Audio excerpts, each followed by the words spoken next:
Nous allons parler aujourd'hui de 3 sujets qui traitent de l'esthétique et du rajeunissement du contour de la bouche. Tout d'abord, les injections d'acide hyaluronique qui peuvent être faites dans un but d'augmentation de volume ou dans un but de rajeunissement.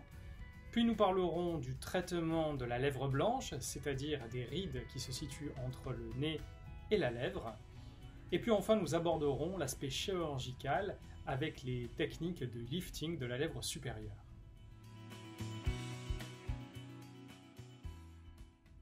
Nous allons donc d'abord commencer par la technique d'augmentation du volume des lèvres, de redéfinition du contour des lèvres ou de repulpage des lèvres. Cette technique s'adresse à plusieurs types de patientes. La patiente jeune, tout d'abord, qui souhaite une amélioration esthétique de l'aspect de sa bouche, ou la patiente plus âgée, qui souhaite un effet rajeunissant. Chez la patiente jeune, tout d'abord, il peut y avoir un problème esthétique au niveau du volume, les lèvres peuvent être trop fines. Il peut y avoir également un déséquilibre entre la taille de la lèvre supérieure et la lèvre inférieure. Il peut y avoir un aspect sec de la lèvre ou un aspect pas assez dessiné du contour des lèvres. On peut donc proposer plusieurs techniques qui peuvent résoudre ces problèmes et ces techniques sont principalement solutionnées par l'injection d'acide hyaluronique. L'acide hyaluronique est un produit tout à fait naturel qui, bien sûr, est fabriqué dans un laboratoire, mais qui mime la molécule d'acide hyaluronique que l'on a tous dans notre matrice extracellulaire. Il s'agit d'un produit totalement résorbable qui va être résorbé progressivement avec le temps. Il y a donc plusieurs types d'injections qu'on peut réaliser chez la patiente jeune au niveau des lèvres. Le premier type d'injection est l'injection à visée hydratante. La patiente a souvent les lèvres sèches et ne souhaite pas forcément augmenter ce volume, et on peut dans ce cas injecter de l'acide hyaluronique fluide qui va permettre de réhydrater la peau. Ce n'est pas une injection qui va utiliser les propriétés volumatrices de l'acide hyaluronique, mais les propriétés essentiellement hydratantes. On aura donc un effet gloss qui sera amélioré et durable pour plusieurs mois après l'injection. Deuxième type d'injection, le contouring. Certaines patientes ont le relief de leurs lèvres qui sont effacées, pas assez bien dessinées. Il peut y avoir également un déséquilibre entre la taille ou le dessin de la lèvre supérieure et la lèvre inférieure. Dans ce cas-là, on va proposer une injection d'acide hyaluronique qui sera très naturelle et qui va mimer les contours naturels de la lèvre. Ce ne sera pas une injection forcément volumatrice, mais une injection qui va dessiner de façon très fine les contours de la lèvre et lui donner un aspect beaucoup plus dessiné qu'auparavant. Troisième type d'injection, l'injection volumatrice, qui est une injection qui va permettre d'augmenter le volume des lèvres, soit pour les équilibrer, soit pour les augmenter tout simplement à visée esthétique. On parle aussi de repulpage des lèvres, et dans ce cas-là, la technique de contouring va être associée à une augmentation de l'épaisseur de la lèvre en utilisant un acide hyaluronique qui est de densité plus importante ou bien en quantité plus importante. À l'extrême, on peut avoir des demandes que l'on appelle les demandes de lèvres russes ou Russian lip, qui sont des lèvres assez volumineuses et qui sont plutôt destinées à la patientèle qui vient de l'Europe de l'Est. L'injection d'acide hyaluronique peut aussi être proposée à la patiente qui souhaite un rajeunissement de son contour de bouche. Dans ce cas-là, cet acide hyaluronique va traiter des points bien précis. Le vieillissement de la bouche se caractérise par plusieurs points. Tout d'abord, les lèvres s'affinent et se dessèchent.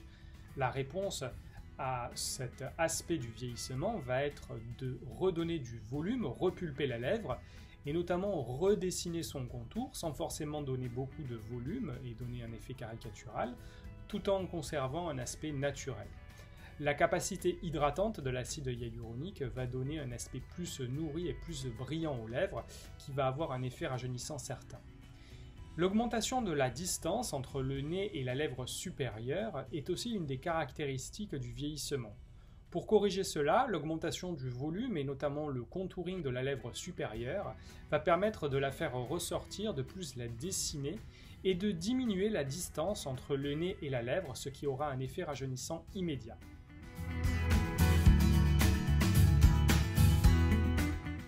Il y a un aspect du vieillissement du visage au niveau de la lèvre supérieure de la lèvre blanche qui n'est pas forcément corrigé directement par l'injection d'acide hyaluronique au niveau de la lèvre. C'est l'aspect de rides verticales au niveau de la bouche, entre le nez et la bouche, ou ce qu'on appelle l'effet code-barre. Ces rides verticales sont corrigées par le contouring de la lèvre, mais partiellement. Il faut en général y associer des techniques de peeling.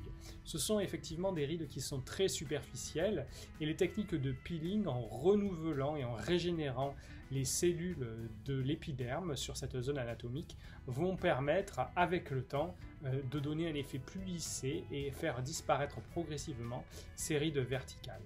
On associe dans tous les cas cette technique à l'augmentation des lèvres par acide hyaluronique, ce qui permet de réaliser un traitement complémentaire particulièrement efficace. Nous allons maintenant aborder l'aspect chirurgical, car le vieillissement du contour de la bouche peut aussi faire l'objet d'un traitement chirurgical. Cette chirurgie est bien évidemment destinée plutôt à la patiente qui souhaite un rajeunissement, donc à partir d'un certain âge. Elle peut être pratiquée de manière isolée, même sous anesthésie locale, ou bien être associée à une autre chirurgie de rajeunissement comme le lifting cervico-facial ou le lipofilling et la lipostructure du visage. La chirurgie traite un aspect bien précis du vieillissement du contour de bouche, c'est l'allongement de la distance entre le nez et la lèvre rouge. Nous avons vu que c'était une des caractéristiques principales du vieillissement de la bouche chez la personne plus âgée. Pour diminuer cette longueur qui s'allonge avec le temps et au fil des années et du vieillissement, on propose en général de réaliser un lifting de la lèvre supérieure. Ce lifting consiste à enlever une certaine quantité de peau au niveau de la lèvre supérieure avec une cicatrice qui va se positionner au seuil des narines, c'est-à-dire dans un pli naturel du visage, juste à la limite entre la narine et la peau blanche de la lèvre supérieure. Elle sera donc discrète et pourra se pratiquer soit sous anesthésie locale, soit sous anesthésie générale. Il y aura des points qu'il faudra enlever au bout d'une quinzaine de jours après l'intervention. C'est un résultat assez spectaculaire puisqu'il va non seulement diminuer la longueur, mais il va permettre d'éverser la lèvre supérieure et d'en redessiner les contours. On va pouvoir l'associer également à une injection d'acide hyaluronique ou une injection de graisse ou lipostructure si on veut aussi augmenter le volume de cette lèvre supérieure. Et si on veut corriger les rides de cette partie du visage, les rides superficielles ou code-barre, on pourra également l'associer dans le même temps opératoire à des techniques de peeling, c'est-à-dire de renouvellement de la peau de cette zone anatomique.